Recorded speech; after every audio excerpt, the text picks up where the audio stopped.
വക്കുകളുടെ ആകെ നീളം 36 സെൻറ്റിമീറ്റർ ആയ സമചതുരക്കട്ടയുടെ വ്യാപ്തം കാണുക. വക്കുകളുടെ ആകെ നീളം 36 സെൻറ്റിമീറ്റർ ആണ്. സമചതുരക്കട്ട എന്ന് പറഞ്ഞാൽ ക്യൂബാണ്. സമചതുരക്കട്ട എന്ന് പറയുന്നത് ക്യൂബാണ്. അതിൻ്റെ വോളിയമാണ് നമുക്ക് കാണേണ്ടത്.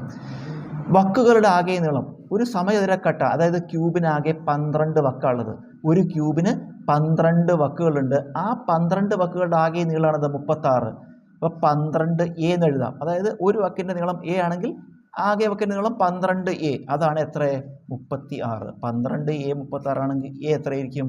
36/12, 3 സെൻറ്റിമീറ്റർ ആണ് ഒരു വക്കിൻ്റെ നീളം.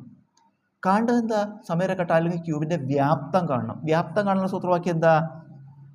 വശം ക്യൂബ്, എ ക്യൂബ്, വശത്തിൻ്റെ ക്യൂബ് അല്ലെങ്കിൽ വക്കിൻ്റെ ക്യൂബ്. അത് വക്കിനെ 3 തവണ ഗുണിച്ചാൽ മതി. വക്ക് എത്ര കിട്ടിയ? 3 അല്ലേ? അപ്പം എന്ത് ചെയ്താൽ മതി? 3 ക്യൂബ് 3 × 3 × 3, ഉത്തരം 27 സെൻറ്റിമീറ്റർ ക്യൂബാണ് ഈ സമചതുരക്കട്ടയുടെ വ്യാപ്തം.